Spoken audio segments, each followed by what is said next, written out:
माए माशानी करियो मंदे जिगरा जाए चुनो माए माशानी भूलाऊं कैसे मना ज़ीर तेरी बहारों के मेरे वतन मेरे वतन मेरे वतन मेरे वतन मेरे वतन मेरे वतन मेरे वतन तेरी जन्नत में आएंगे एक दिन मेरे वतन तेरी जन्नत में आएंगे एक दिन सितम शुआर से तुझको चुराएंगे एक दिन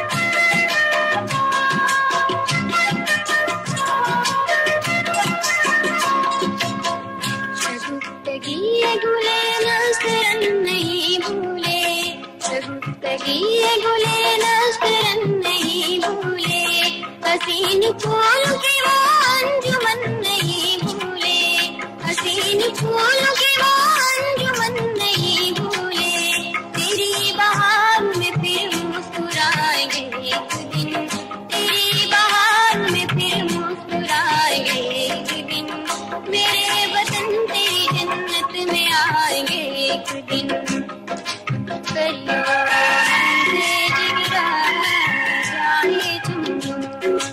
माए माशानी करियो मंज़े जिगरा जाए चुनो माए माशानी वतन दुखैर बहारे वतन नहीं भूले मेरे वतन मेरे वतन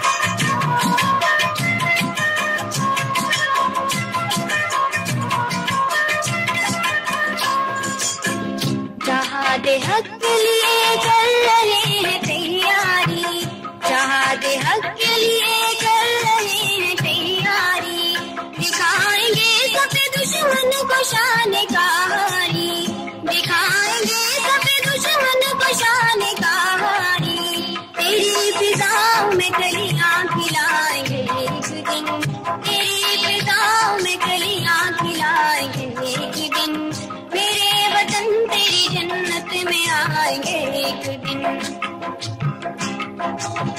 करियो मंज़े जिगरा जाए चुनो माए माशानी करियो मंज़े जिगरा जाए चुनो माए माशानी भूलाऊं कैसे मना ज़ीर तेरी बहार औज़ु बिल्लाहि मिनश शैतानिर रजीम बिस्मिल्लाहिर रहमानिर रहीम इन्न दीना इंदल्लाहिल इस्लाम इस्लाम इज़ ओनली अल्लाह's religion हस्बुनल्लाहु व निअमल वकील व निअमल मौला निअमल नसीर व तुइज़्ज़ु मन तशाअ व तुज़िल्लु मन तशाअ बियदिकल खैर इन्नका अला कुल्लि शैइन कदीर। अल्लाह सुब्हानहू तआला ही जिसे चाहे इज्जत देते हैं और अल्लाह सुब्हानहू तआला ही जिसे चाहे ज़िल्लत देते हैं और वही हर चीज़ पर कादिर है। आशिकान पाकिस्तान और टेलीविज़न की दुनिया के दोस्तों, ये वाह टीवी ह्यूस्टन टेक्सास से एक खादिम पाकिस्तान और गुलाम रसूल जान नासिर अली शाइक अपने प्रोग्राम हालात हाज़िरा के साथ आपकी खिदमत में हाजिर है और सलाम अर्ज़ करता है। नाज़रीन, आज का मेरा प्रोग्राम कुछ इस तरह से है कि जो कि कश्मीर में हो रहा है, किस तरह से हमने अपने ऊपर एक दहशतगर्दी की जंग मुसल्लत कर ली है और कोयटा में ये जो सानिया हुआ है ये क्यों हुआ, इसे रोका जा सकता था या नहीं रोका जा सकता था, और अब आगे हमें क्या करना है, इन दहशतगर्दियों से, इन मुश्किलों से हमें कैसे बाहर निकलना है और अपने मुल्क को एक प्रोस्पेक्टिव कंट्री, एक अच्छा मुल्क बना के आगे चलना है। कल के प्रोग्राम में मैंने ये भी कही थी कि इंटेलेक्चुअल्स और पाकिस्तान में, जिसमें हमारे डॉक्टर साहब जो हैं हमारे यहाँ पर, खालिद नबी साहब, डॉक्टर कदीर साहब, और अभी हाल ही में अमेरिका में आप जानते हैं कि सेंट्रल कंट्रोल डिजीज़ की पोजीशन खाली थी, उसके लिए जो बहुत बड़ी पोजीशन होती है उसमें एक भारतीय को किया गया। क्या हमारे डॉक्टर नहीं थे, इनको नज़र नहीं आए? तो यूँ लगता है कि ओबामा गवर्नमेंट झुकती है बिल्कुल भारत की तरह। क्या वजूहात हैं इसकी? मैं वजूहात तो जानता हूँ, लेकिन मैं कहूँगा नहीं, क्योंकि वो प्रेसिडेंट है अमेरिका का और उसकी मर्जी है, जो चाहे वो करे, उसे रोक नहीं सकते। लेकिन हमें भी राइट है कि हम इन लोगों को इलेक्ट ना करें एज ए वोटर्स। क्या हम वो राइट इस्तेमाल करते हैं? 6 मिलियन यहूदी अमेरिका में रहते हैं, वो जो चाहे करें, अपनी मर्जी से कानून बनवा लेते हैं। 8 मिलियन मुसलमान हैं, उनसे 2 मिलियन ज्यादा, 2 मिलियन तो यहां पर पाकिस्तानी रहते हैं अमेरिका में। 1.5 लाख से ज्यादा ह्यूस्टन में पाकिस्तानी आबाद है। क्या हमने अपना कर लिया? हम बटे हुए लोग हैं, हम बिखरे हुए लोग हैं, बिखरे हुए और बटे हुए लोग हैं, और ये लोग जानते हैं ये बिखरे हुए बटे हुए हैं। भारत भी जानता है, और भारत भी जानता है कि जिन ये मिल गए हमारे पीछे से बजी हुई धोती उड़ा देंगे। तो खैर, बहरहाल इस पे बात होगी। तो सबसे पहले मैं बात करता हूं कश्मीर की। कश्मीर में तकरीबन 1 माह से जुल्म व तशद्दुद हो रहा है, कर्फ्यू लगा हुआ है, खाने पीने की चीजें नहीं हैं, और दुनिया खामोश है।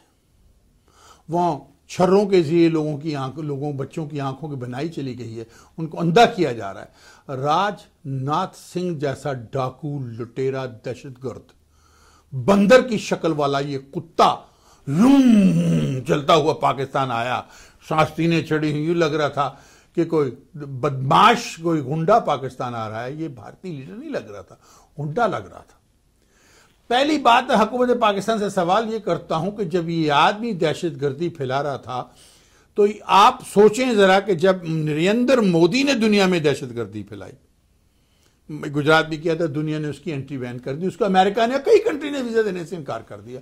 उसको तो वजीर आजम बनने के बाद वीजा मिला, उस वक्त वो वजीर आला था अपने रियासत गुजरात का। तो ये भी कोई प्राइम मिनिस्टर इंडिया थोड़ी था, ये भी एक वजीर था उनका। जब इसने वहां दहशतगर्दी उसमें कश्मीर में फैलाई, तो इसको पाकिस्तान की हुकूमत ने वीजा क्यों दिया? आज पाकिस्तान चीख रहा है कि ह्यूस्टन के कॉन्सुलेट ऑफिस से उनकी नाअहली की वजह से एक ऐसा शख्स मैथ्यू पाकिस्तान आ गया, जिसको पीछे पाकिस्तान से 2007 में शायद उसको पाकिस्तान से डिपोर्ट किया गया था, कहा गया था ये वापस ना आए कि he was known to be as a spy. Raymond Davis को भी उस वक्त निकाला गया था, जिसने कत्ल किया था, उसको भी इस मुल्क से आज़ादी से बड़े फख्र से भेज दिया गया था। भी डील हो गई, कत्ल इस कत्ल कैसे डील होगी? क्या अमेरिका डील करता है किसी कत्ल के? मतलब छोटे से केस की डील नहीं करता।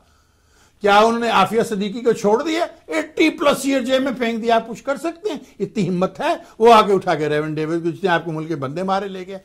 और ये नवाबों की जिंदगी गुजारते हैं, इनको जो का खाना होता है इनको मिलता है।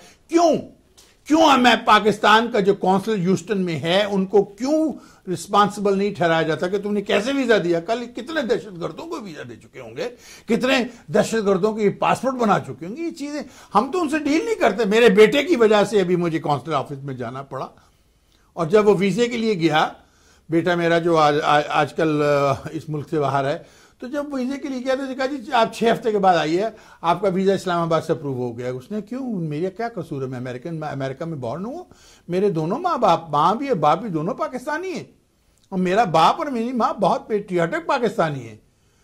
तो मेरे बेटे ने मुझे कॉल की, तो मैंने जो यहाँ काउंसलर हैं हमारे अफजाल महमूद साहब, मैंने उनको कॉल की, तो कहने लगा मेरे पास भेज दो, ये डॉक्यूमेंट लेके मेरे पास आ जाए।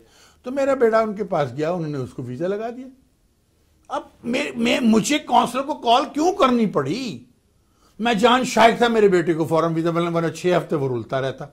ये क्या बदमाशी? क्या ये रिश्वत खाने के लिए किया गया था कि लड़का आ गया बेवकूफ सा, से $100-200 बटोर लो?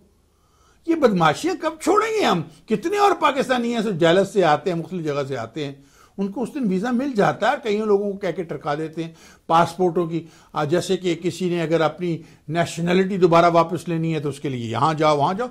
कोई वहां पर सपोर्टिंग ग्रुप होना चाहिए काउंसिल के अंदर, या नहीं जैसे इनके डिपार्टमेंट में है, जो गाइड कर सके पाकिस्तानियों को।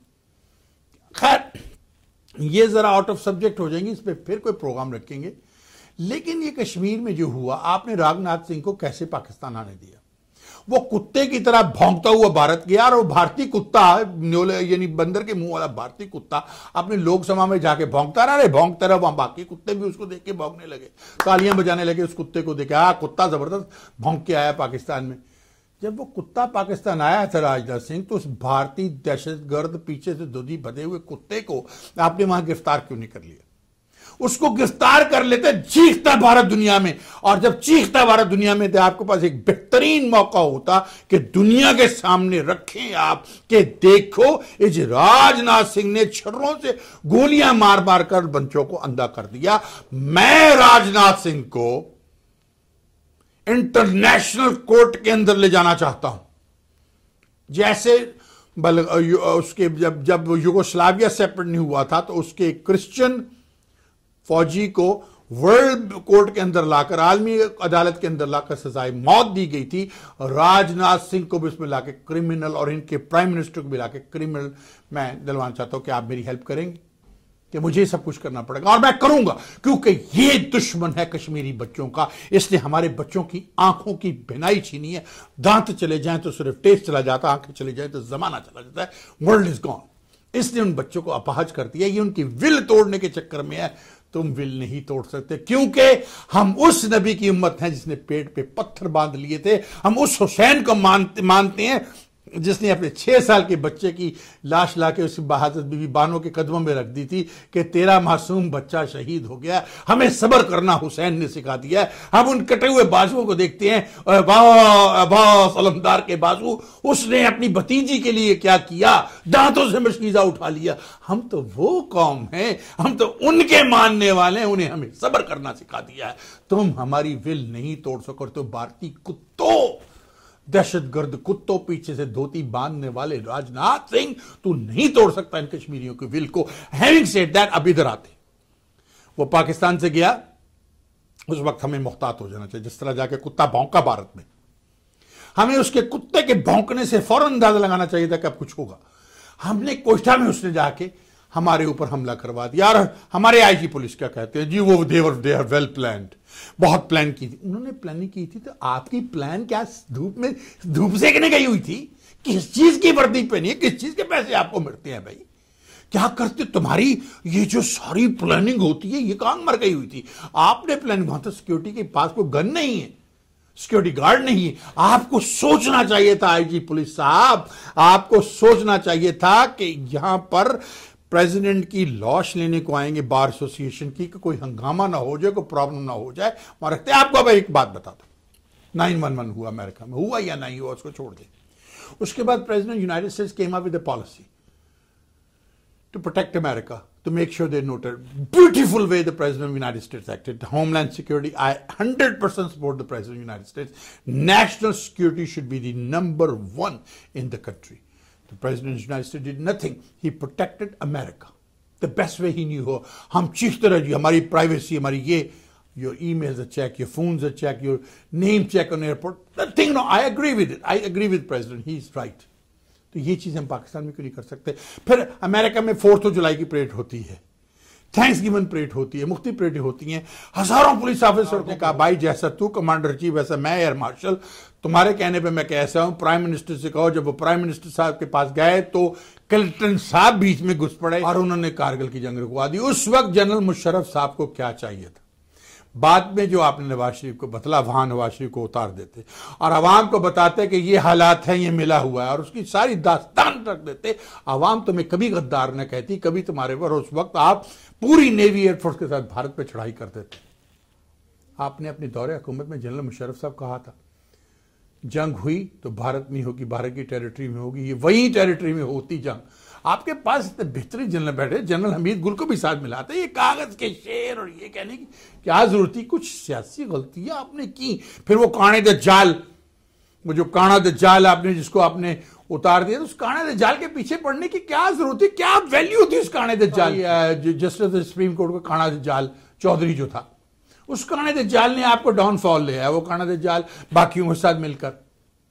तो इसी तरह नवाज शरीफ तुम्हारा भी डाउनफॉल आ जाएगा अगर तूने ना किया। वकला की तंजीम चल पड़ी है, ये कुछ करो, ये इस तरह की मीटिंगें करनी और ये लॉ पास करने और वो लॉ पास करने, लॉ ही पास नहीं होते, इसको आगे इन्फोर्स भी करो, जो लॉ है उनको इन्फोर्स करो। जैसे जिया साहब के दौर में हदूद ऑर्डिनेंस, अरे भेड़ा गर्क कर दिया। एक औरत जो रेप हो रही है, कहां से दो मर्दों की गवाही लेके आए, भाई आना मेरी गवाही देना, मेरी इज्जत लूटी जा रही है, कहां से लेके आएगी? बेड़ा गर्क कर दिया है। दुनिया के साथ चलो, जब फोरेंसिक एविडेंस अवेलेबल है तो बाढ़ में गई बाकी एविडेंस है। हजूर पाक सल्लल्लाहु अलैहि वसल्लम के जमाने के जो लॉस है उस वो सही थे, अगर हजूर आज होते तो उसके साथ साथ लॉस बदलते। आप क्यों हड़प्पे की खुदाई में रहना चाहते हैं, क्यों आप स्टोन एज में रहना चाहते हैं? आगे निकलें, साइंस से इसको आगे बढ़ाएं, दास को इंप्लीमेंट करें कि ये उस वक्त सही था, अब इसको बदल के यूं किया जाए। जैसे कॉन्स्टिट्यूशन के अंदर अमेंडमेंट्स आती हैं, इस तरह लॉज में भी अमेंडमेंट्स आती हैं और आप पास करते हैं, तो लिहाजा इस्लामिक लॉ को भी इसी के हिसाब से चेंज किया जाए। एक बहुत बड़ा फैक्टर, बलूचिस्तान के अंदर उन्होंने हजारा कम्युनिटी के कुछ लोगों को मारा। क्या हुआ? कितनी जल्दी आपने उस पर रिएक्ट किया? क्योंकि शिया कम्युनिटी बहुत पावरफुल है पाकिस्तान के अंदर। ईरान में उनके एक लीडर को, शिया लीडर को सऊदी अरब ने मार दिया, उसका गला काट दिया, उसको सजाए मौत दे दी। ईरान के सऊदी अरब के ताल्लुकात खराब हो गए। अगर बीच में पाकिस्तान ना पड़ता कहता सऊदी अरब को तो ईरान खा जाता।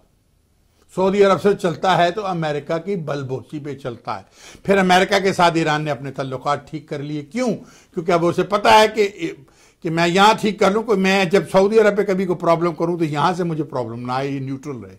अब ये दोनों को लड़ाएंगे, हो सकता है ये दोनों को लड़ा दे, इनका तो काम ये लड़ाना। आप जरा गौर से सोचे कि हम पे ये जंग मुसल्लत नहीं की गई जो हमारे प्रदेश, हमने खुद करवा ली।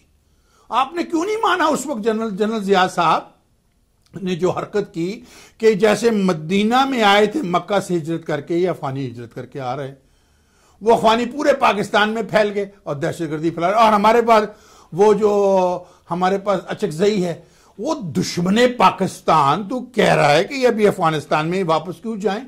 तू पाकिस्तानी है या अफगानी है? इसको कैसे बैठेगी? तो मियाँ साहब की जबान बोलता है और मियाँ साहब इसकी जबान बोलते हैं। ये कैसे बैठा हुआ पाकिस्तान में बैठ के ये बातें कर रहा है जो वो कर रहा है? इसको क्यों नहीं उतारा जा रहा वहां से? इससे हिम्मत कैसे कर ली? अफगानियों के बाप का मुल्क है, इनको निकालो भाई, कुत्ते बारह कर दिया हमने जो इनके लिए करना था। थोड़े से पैसों के लिए, चंद सिक्कों के लिए मुल्क भेज दिया। फिर हमारे मुल्क पर जब जल्जला आया तो बिलियंस डॉलर दिए गए। पाकिस्तान को स्विट्जरलैंड से भी खूबसूरत बनाया जा सकता है। कहां गया वो पैसा? कहां गया वो पैसा जो मिस्र और इसराइल के बाद अमेरिका ने सबसे ज्यादा पैसा पाकिस्तान को दिया है, ये रशिया की वॉर की वजह से? कहां है वो पैसा? कितना खर्च हुआ? वो फौजियों की जेबों में गया या कॉन्ट्रैक्टर की जेबों में गया? खर्चा कहां हुआ? किसी को कुछ पता नहीं। आज ये आलम है कि हम तुर्की तुर्की तुर्की तुर्की करते हैं। ये दरख्त होती है, उसकी जब तक आप जड़ नहीं काटते वो दरख्त बढ़ता रहता है। आप देखो कि कौन सा मदरसा है, कौन सी वो जमात है, कौन से वो लोग हैं, the people who brain washing them. The people who are brainwashing these people are making them become a terrorist. What is the link? Let's go finish that link. Let's go to the root and cut it so there's no more terrorists left. Finish them all. Just like the President of the United States said, you have no place to hide. We'll find you and bring you to justice. Same way. No place to hide should be for these terrorists. We should find them and kill them. Start beginning from madrasas. मैंने क्या कहा था अपने एक दफा programme में, ban all मदरसाज इन पाकिस्तान। अगर इन्होंने मजहबी ट्रेनिंग लेनी है तो हमारे पास स्कूल है ना, हम उसमें एक पीरियड रख लें, वहां मौलवी रख लें, जिसने हिफ्ज़ कुरान करना है, कुछ करना था कि एक ही बच्चे का 4-5 बच्चों का राइट है सिर्फ कुरान सीखना या इस्लाम सीखना, या 18 करोड़ मुसलमानों का राइट है हर मुसलमान बच्चे का, तो उसको स्कूल में तालीम दो। अब ये हमारे इससे मुझे एक बात जहन में आ गई, ह्यूस्टन के अंदर और भी अमेरिका के अंदर इस्लामिक स्कूल है, हम अपने बच्चों को इस्लामिक स्कूल में भेज रहे हैं। हिजाब करके लड़की जाती है, मतलब क्या गुफ्तगू होती है, मैं आपको पता, मैंने अपने कानों से सुनी। वहां उनसे भी गंदी गुफ्तगू होती है जो प्राइवेट स्कूलों में होती है, पब्लिक स्कूलों में होती है, और $200-300 ये लेते हैं, उसकी फीस लेते हैं, पागलों की तरह चार्ज करते हैं, अनबिलीवेबल। और अगर आपके 4 बच्चे हैं तो $1200-1300 फीस देंगे। अगर 2000 कमाते हैं तो कैसे आप बच्चों को इस्लामिक स्कूल में पढ़ाएंगे? सोचिए मैं क्या कह रहा हूं। ये फ्रॉड है, मजहब सबसे बड़ा फ्रॉड है पैसे कमाने का। कोई भी मजहब दुनिया में बेहतरीन बिजनेस जो है मजहब। अगर मैं अभी अपनी दाढ़ी रख लूं मैंने कहता हूँ ना 3 फुट का मुल्ला 5 फुट की दाढ़ी, अभी मैं अपनी दाढ़ी रख लूंगा, बैठ जाऊँ करके बैठ जाऊं तो मैं इतना पैसा बना दूंगा, मिलियनर हो जाऊंगा, मजहब में सबसे ज्यादा पैसा है। बेवकूफ बना रखा है दुनिया को। यही ये मुल्ला जो हैं, इन्होंने इस्लाम का सत्यानाश करके रख दिया, बेड़ा गर्क कर दिया। वो इस्लाम ही नहीं रहा जिसे आका मोहम्मद मुस्तफ़ा लेकर आए थे। अब पाकिस्तान में सबसे पहले आपको जमात देवबंद को बैन करना होगा। यहां से ये जो सोच है, ये मजहबी ट्रेनिंग या तबलीग की सोच, ये जो उनको सोच देते हैं, ये उनको ऐसी सोच देते हैं, उनकी जिंदगियां खराब कर देते हैं। वो उसी अभी मेरे घर पे कुछ लोग आए थे, आते कहने जी ये तो यहूदियों की साजिश है। मैं बड़ा हैरान हुआ। मैंने कहा तुम एक एजुकेटेड आदमी के घर पे आए हो, यहूदियों की साजिश है, ये यहूदियों की साजिश है। तुम कभी इसराइल गए हो? नहीं, लाहौल विला। मैं तो कई दफा इसराइल गया हूं।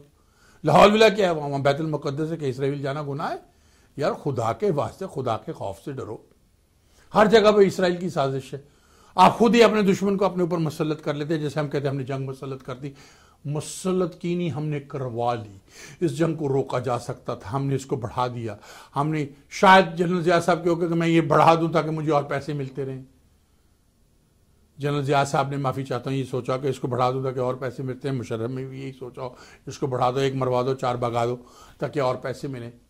बिन लादेन की लाश नहीं दिखाई गई। क्यों नहीं दिखाई दी? कि लाश थी नहीं। ये लोग कहते हैं, बिल्कुल सही कहते होंगे, क्योंकि उसकी सद्दाम की दिखाई गई, गद्दाफी की दिखाई गई, हर एक की लाश दिखाई गई, इसकी नहीं दिखाई गई। क्यों? कुछ थी ही नहीं। वो तो कुछ लोग ये भी कहते हैं कि वो सवात के जंगलों में 2 साल पहले मर चुका था, 2 साल पहले मर चुका था। ये क्या? अब मैं इस पर नहीं जाता। उसके बाद आपने बुलडोज कर दिया, सारी वो बिल्डिंग उड़ा दी, सारे सबूत उड़ा दिया। यार सोचने की बात है। ये जो भी अमेरिका का बंदामा पकड़ा हुआ मैथ्यू, जासूसी के इल्जाम में, जो ह्यूस्टन से वीजा लेके गया, ह्यूस्टन के काउंसलर ने कैसे दिया? कैसे ये नाअहल लोग उनको वीजा देते हैं? क्यों इनको अभी बैठाया? क्यों इसे प्रोसिक्यूट नहीं किया जाता? इतना कुछ हो रहा है, कश्मीरी बच्चों की आंखें छीन ली गई हैं। तो मियाँ साहब जो आपको मशवरा दिया है हक खुदरादियत, को गलत बात नहीं है। यूएनओ ने तो खुद कहा हक खुदरादियत, तो आप यूएनओ में जाएं। आपने अपना वो अपनी छिलके वहां बिठाए हुए, उन छिलकों से कहें, उन बुलबुले बगदाद जो आपने वहां बिठाई हुई है उससे कहें, वो जो मैना आपने वहां बिठा रखी है उससे कहें हाय मैना, ना जाने क्या हो गया, कहाँ दिल खो गया, छोड़ को काम भी करे। वो जाके यूएनओ वालों को बोले कि हम हक खुदरादियत को मानते हैं, लिहाजा हम अपने साइड पे कश्मीर है वहां पर इन कश्मीरियों को हक खुदरादियत देने चाह रहे हैं। वहां हम इलेक्शन करा रहे हैं कि पाकिस्तान या इंडिया। अगर वो कह देते हैं पाकिस्तान, जो 90% वो 99% वो कहेंगे पाकिस्तान, तो उसे पाकिस्तान में एनेक्स कर लें। आप जो मकबूजा इलाका रह गया है, जो इलाका जिसमें प्रॉब्लम है, तो बॉर्डर के उस पार है, वो जो कंट्रोल लाइन है उस पार इधर पाकिस्तान का बॉर्डर। अगर आप वो गोला कश्मीर पर फेंकते हैं तो उन्हें पाकिस्तान की हद में पाकिस्तान पर फेंका है, फिर आप उन पर जंग मुसल्लत कर सकते हैं। अब आपके सामने उनका एक दहशतगर्द, आपने उनका जसूस आपने बलूचिस्तान से पकड़ा, उसकी निशानदही पर 400 और जसूस आपने पकड़े। उसको सामने दुनिया के क्यों नहीं लाया जाता? कहां गई हमारी सफारतकारी? मर्द बने मियां साहब। आप जाके तस्वीर खिंचवा लेते हैं, जी तस्वीर आ गई, अपनी हसीनो जमील इंटेलेक्चुअल बेटी को ले गए, उसके हाथ मिलवा दिया। ठीक है, वो हसीनो जमील इंटेलेक्चुअल है, उसको फिर फॉरेन मिनिस्टर बना दें, वो बहुत काम कर जाएगी मियां साहब आपके लिए। आप क्यों नहीं समझ आती? और जहां तक ये जो इमरान खान है, ये सोचते हैं कि ये मियाँ साहब चले जाएं, भाई तेरे बस का रोग नहीं है। मियाँ साहब को नहीं उतार सकेंगे। इससे उतारेगी जो फौज उतारेगी, जो इस वक्त इनके हक में है, नहीं करेगी, या आवाम का ऐसा लावा निकलेगा जो इनको देगा, ये नहीं उतरेंगे। अपनी मर्जी से कहीं नहीं मियाँ साहब जाएंगे। क्यों तुम्हें इमरान खान इस चीज़ की समझ नहीं आती? समझो मैं क्या कह रहा हूँ, मैं तुम्हें सही कह रहा हूँ। और तुम्हें बता दूँ इमरान खान, ये दुनिया इधर से इधर हो जाए, मशरक से सूरज निकलता है मगरब में आ जाए, तू वजीर आजम नहीं बनेगा। अचानक कोई कारतूस चल जाए चला हुआ, कोई और बंदा ना मिले तुम्हें रगड़ने, नहीं मिलेगा, तुम्हें नहीं बनेगा तू प्राइम मिनिस्टर पाकिस्तान का। तू बन सकता था अगर तूने मुशर्रफ के साथ डील की होती, जैसे हमने तुम्हें कहा था कि तुम वजीर बन जाते खेलों के और पाकिस्तान की स्पोर्ट्स को इकट्ठे मिलाते, उसके बाद तुम फॉर्म मिनिस्टर बनते चलते और आज अवाम तुम्हारे साथ होती। तूने वही जले हुए कारतूस अपनी जमात में मिला लिए, वही गंदे लोग, वही गंदगी जो इधर उधर फैली थी नहीं चलेगी। तू सही चलाता यंग जनरेशन को लेकर, उस यंग जनरेशन को छोड़ा, वो तुम्हें छोड़ गए। अब ये जलसा तो मैं भी पाकिस्तान में कराऊं तो 1-2 लाख बंदे इकट्ठे कर लूंगा। अब पैसे दो, एक बर्गर दो, 100 रुपए 50 रुपए साथ दो तो बंदे आ जाते। 1 करोड़ रुपया जलसे पे खर्च हो तो आप जनाबे वाली आराम से 1 लाख का बंदा खींच लेते हो। ये भी कोई बड़ी बात है। ये तुम्हारा क्या ख्याल है कि खैबर पख्तूनख्वा से जो मुशारे तक तू लिया है वो जुलूस, वो सारे तेरे सपोर्टर थे? लोगों के पास कोई काम नहीं आ गए, छोड़ यार, ये बेवकूफ किसी और को बना और ये कोयटा की सिचुएशन पे बात करें। कोयटा में क्या हुआ, इसको कैसे रोकना? अब इसको रोकने का एक ही तरीका है कि आप इन्फोर्स करें लॉज को, वहां पर ऐसी इक्विपमेंट इन इलाकों में लगाएं, जगह जगह कैमरे लगाएं, हर चीज नफ्ज करें और इक्विपमेंट ऐसी टेक्नोलॉजी में जो अवेलेबल है इसको लाएं, को डिटेक्ट कर ले। जिसके पास भी, जिसने भी वो बेल्ट बांधी होगी खुद के हमला बम्बार ने, उसकी वो डिटेक्ट कर लेगी और बीप बीप बीप आप उसको पकड़ लेंगे। और उसके बाद ऐसी चीज लाएं, इस तरह से कंट्रोल करें कि अगर वहां से पब्लिक को हटा दें, ताकि अगर खुदा ना खास्ता कोई प्रॉब्लम होती है तो मिनिमम डैमेज, कोलैटरल डैमेज हो, ज्यादा ना हो। मजाक नहीं है, 72 घरों में लाशें उठी हैं, ये जोक नहीं है। ये जोक नहीं है जो पेशावर में हुआ था। रहील शरीफ साहब, आपको क्यों समझ नहीं आती? आप अपने कोले की दलाली में हाथ काले कर बैठेंगे। आपका ख्याल है कि आप चले जाएं आराम से और आपकी आने वाला ये सारी गंदगी साफ करे। ये काम बड़ा खराब है। लोग आपको यही समझेंगे कि आप मियां साहब के साथ मिले हुए थे। आप एक बेहतरीन फौजी हैं, बेहतरीन पेट्रियाटिक जनरल हैं पाकिस्तान आर्म फोर्सेस के। आप कुछ कीजिए मियां साहब, कुछ कीजिए जनरल रहील साहब, वरना मियां साहब बहुत काम खराब होगा आपका। ये सोच लेना कि चले जी मैं लैपटॉप ले लूंगा, 5 लाख रुपए एक बच्ची को दे दिया, उसको मैंने अपने साथ मिला लिया, वो मियां साहब के गुण गाएगी। राजनाथ साहब जैसे बंदों को आपने वीजा दे दिया पाकिस्तान आने का। आपने क्या किया मियां साहब? क्यों उस राजनाथ सिंह जैसे बंदर की शक्ल वाले सपोले को, दहशतगर्द हिंदू पीछे से धोती बधुआ का आपने पाकिस्तान आने दिया? क्यों उसको रोकते आप? ना होती इस्फाक काउंसिल, भाड़ में जाती। आपको भारत के साथ बैठने की कोई जरूरत नहीं। भारत की तमाम फ्लाइटें अपने पाकिस्तान के ऊपर से बंद कर दीजिए और अपनी भी उनके ऊपर से बंद कर दीजिए। हर वो फ्लाइट जो किसी भी मुल्क से आ रही हो, अमरात की हो, कतर की हो, पाकिस्तान से अगर वो इंडिया जा रही थी, पाकिस्तान के ऊपर से नहीं गुजरते, डिटोर करके जाओ। इसका कोई और तरीका नहीं। कश्मीर की जो सिचुएशन हो गई है भारत के ऊपर, जब तक आप इंटरनेशनल प्रेशर नहीं डालेंगे नहीं होगा।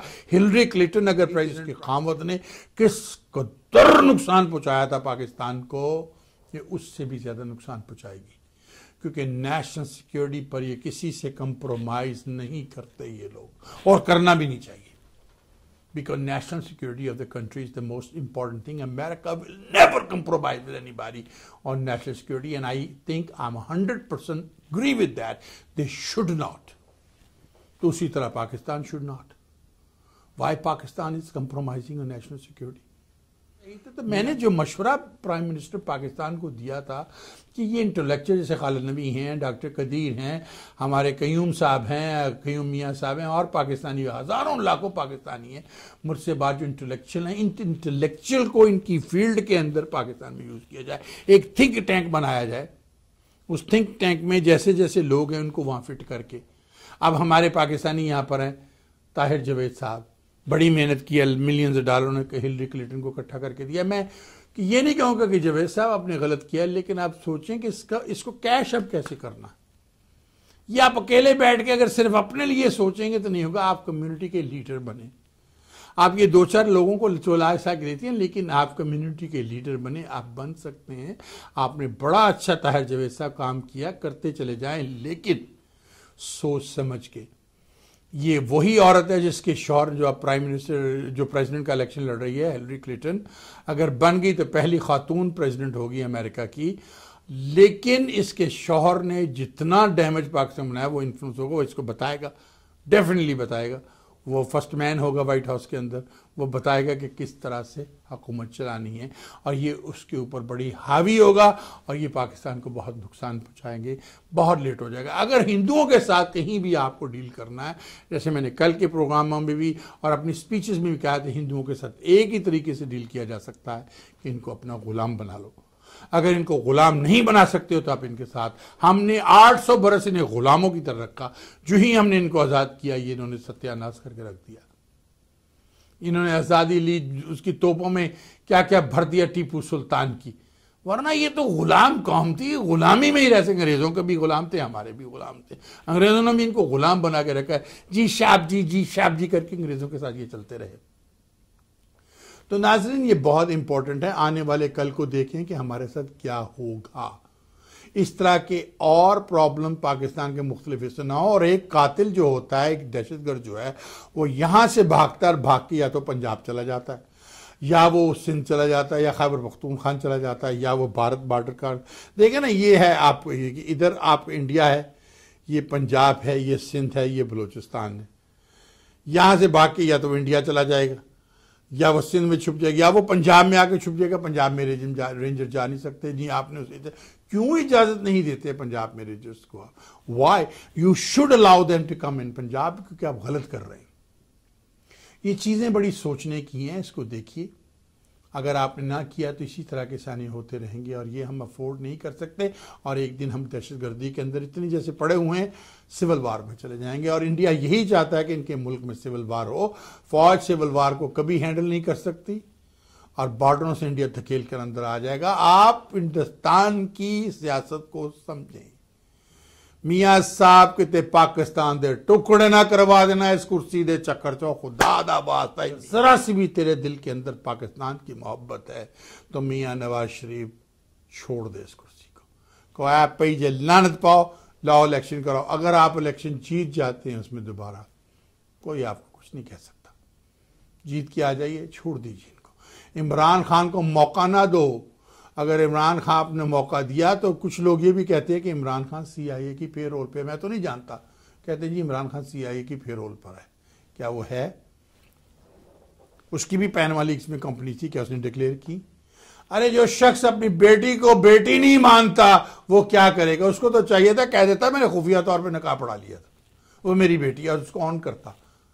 चलो ये तो कह देता मैंने निकाह पढ़ा लिया, हरामी तो ना कहलाती वो। उसमें तो इतना भी ज़र्फ नहीं है कि अपनी बेटी को बेटी कैसे, तो उस आदमी का क्या एतबार किया जा सकता?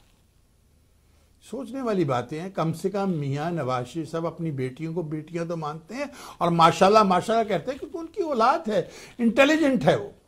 मियाँ साहब कहीं ऐसा ना हो कि आपके बच्चों को इसी तरह पकड़ के वो कर दिया जाए जो कि ये हुआ है इसमें कोयटा में। खुदा के लिए उस आने वाले वक्त से डरें आप। किसी की आँख किस वक्त लग जाती है, इसलिए इसको संभालें बहुत तरीके से। आप वो इक्विपमेंट लेकर आए पाकिस्तान के अंदर, जिस तरह से अमेरिका में है कि किसी भी जलसे जुलूस में वो रखी जाए तो जिसके पास भी कोई असला हो, कोई चीज़ हो, कोई बम बेल्ट पहनी हो, कुछ भी पहनी हो, उसको डिटेक्ट कर ले। और इसी तरह से हम बच सकते हैं। हम क्यों नहीं करते? ये टेक्नोलॉजी तो अवेलेबल है, आम है अमेरिका के अंदर। हर एयरपोर्ट पर, हर गली कूची में, हर मार्केट में कुत्ते हैं ये सूंघने वाले। उनको आप क्यों नहीं छोड़ते? इनको सिक्योरिटी दे। ये जो वजीर वुजरा हैं 20-20 40-40 गाड़ियां हटाएं अपने भाई को, करे हट पे चल यहां से। उसको कहें अपने 2 बंदे रखे अपने गवर्नमेंट के, बाकी अपनी प्राइवेट रखे, जो मर्जी करे। आपने तो 6-6 फुट की दीवार सरिया लगा के डाली है, करोड़ों रुपए खर्च करा रहे हैं, किस चीज का? सोचने वाली बात है। नाज़रीन, मेरे जाने का वक्त है। आज छोटा सा प्रोग्राम मैंने किया। जाने से पहले मैं हमेशा एक बात कहता हूँ, मैं अकेला ही चला था जानबे मंजिल, मगर लोग साथ आते गए, कारवां बनता गया। और मेरी माँ के वो अल्फाज, तुम दिए बादे मुखालिफ से ना घबरा ख्वाब, ये तो चलती है तुझे ऊंचा उड़ाने के लिए। फिर ये कहूँ कि इस प्रोग्राम को सपोर्ट किया है एस्टो security investigation, the state license C16262 9898 business suite 150 Houston, Texas 77036. Telephone number 39443337 if you want bodyguards, अगर आपको प्राइवेट इन्वेस्टिगेटर बनना है, चाहिए प्राइवेट इन्वेस्टिगेशन की सर्विसेज को, या आपको कमीशन ऑफिसर बनना है, सिक्योरिटी लाइसेंस लेना है, रिन्यू करना है, गन परमिट लेना है, उसको रिन्यू करना है, कुछ भी करना है, तो आप एस्ट्रो सिक्योरिटी इन्वेस्टिगेशन से कांटेक्ट करें 2813944337। और चलता हूँ, चलने से पहले एक और बात कहूँगा आपसे। क्या आपने अपनी दिखती हुई आंखों से मुझे देखा, सुनते हुए कानों से सुना, धड़कते हुए दिल से महसूस किया? अब चलते हुए दिमाग से सवाल करें कि जो बातें मैंने की हैं क्या वो गलत है? अगर वो बातें सच की हैं तो एस्ट्रो सिक्योरिटी इन्वेस्टिगेशन के साथ साथ पार्टी को भी सपोर्ट कीजिए। मुझे आपकी सपोर्ट की ज़रूरत है, मुझे ऐड की ज़रूरत है। इंशाल्लाह बहुत जल्द हम डायरेक्ट टीवी पर जा रहे हैं। और इसके साथ साथ मैं ये भी बताऊं कि हमारे आने वाले प्रोग्रामों में लोग हमारे साथ बैठे होंगे। जैसे मैं प्राइम मिनिस्टर को पाकिस्तान से लेता था, इसी तरह मैं शुरू करने लगा हूं कि हम पाकिस्तान से लोगों को, और दुनिया के मुफ्त, इंग्लैंड से, यूरोप से, जहां भी कोई सानिया हुआ वहां से लोगों को ऑन एयर ले सकें। और इसके साथ मेरे साथ शफीक अहमद साहब, वो जो फ्लोरिडा से आ रहे हैं, इंशाल्लाह वो बैठ के प्रोग्राम करेंगे और टेलीफोनिकली भी वो प्रोग्राम किया करेंगे। इसके अलावा और भी इंटेलेक्चुअल हम ह्यूस्टन से लेंगे। मैं उसी तरह से प्रोग्राम करने लगा हूँ जैसे कभी मैं रेडियो पे किया करता था, और ताकि आप तक मोर इन्फॉर्मेशन पहुँचाई जा सके। कोई मुझे देनी हो, अपनी इन्फॉर्मेशन देनी हो तो 2813944337, या आप मेरे सेलफोन पे टेलीफोन कर सकते हैं। ये नंबर आपके सामने लिखा हुआ आ रहा है, ये मेरे नीचे लगा हुआ है, 832-741-0564। मेरा सेल नंबर 832-741-0564। और इसके साथ मैं ये कहूँगा कि अगर आपको आर्टिस्ट बनना, फिल्म बना रहा हूँ, अगर आपको एक्टर बनना है, एक्ट्रेसेस बनना है, या आपको एक्टिंग सीखनी है, या आपको स्टूडियो की ज़रूरत है, या आपको ग्रीन रूम की ज़रूरत है, किस चीज़ की ज़रूरत है, तो आप मुझे एस्ट्रो सिक्योरिटी इन्वेस्टिगेशन या वाटी के ऑफिस में कॉल कर सकते हैं। मेरा नंबर अगेन 832-741-0564। अगर एक्ट्रेस और एक्टर बनना है, एक्टिंग का शौक है, सीखनी है, काम करना है, फिल्म बनानी है, ड्रामा बनानी है, तो हम आपकी हेल्प कर सकते हैं। हमारे पास इक्विपमेंट भी हैं और स्टूडियो भी है, उसमें हम आपकी हेल्प कर सकते हैं। एक बार फिर मेरा नंबर, ये आप देख ही रहे हैं नंबर मेरा यहाँ पर, 832-741-0564। चलता हूँ, और इंशाल्लाह अगर खुदा ने ज़िंदगी दी तो आपसे फिर मुलाकात होगी, कुछ मुख्तलिफ इश्यूज़ पे बात करेंगे। उस वक्त तक अल्लाह हाफिज़।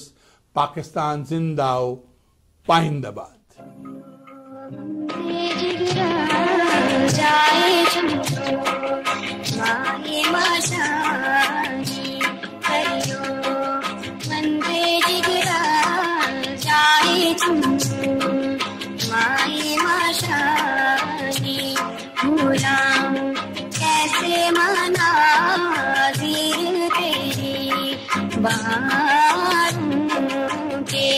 मेरे वतन, मेरे वतन, मेरे वतन, मेरे वतन, मेरे वतन, मेरे वतन, मेरे वतन तेरी जन्नत में आएंगे एक दिन, मेरे वतन तेरी जन्नत में आएंगे एक दिन, सितम शुआर पे तुझको चुराएंगे एक दिन।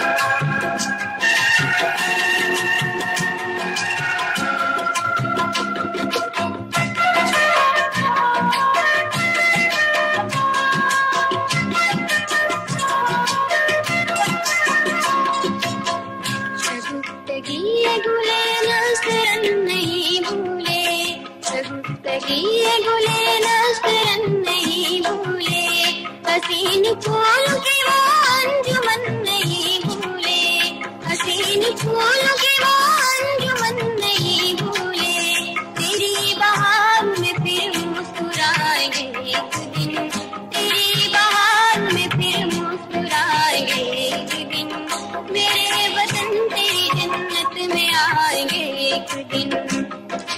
करियो हमसे जिगरा जाए तुम,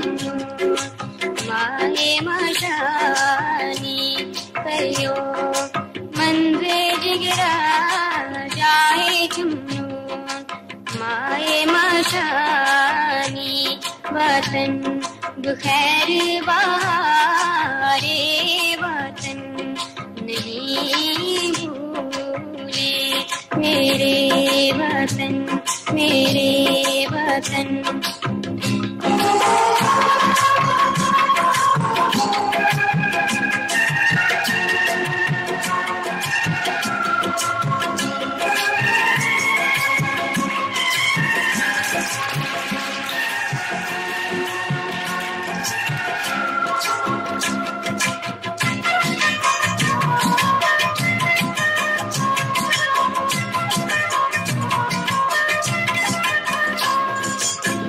जहादे हक के लिए कर रहे हैं तैयारी, जहादे हक के लिए कर रहे हैं तैयारी, दिखाएंगे सब दुश्मन को शान कहानी, दिखाएंगे सब दुश्मन को शान कहानी। तेरी फिजाओं में कलियां खिलाएंगे एक दिन, तेरी फिजाओं में कलियां खिलाएंगे एक दिन, मेरे वतन तेरी जन्नत में आएंगे एक दिन।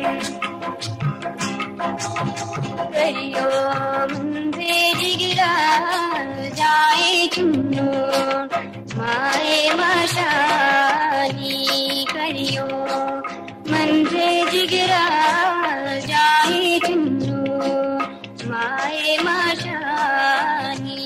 गुलाम कैसे मनाजिर तेरी बहा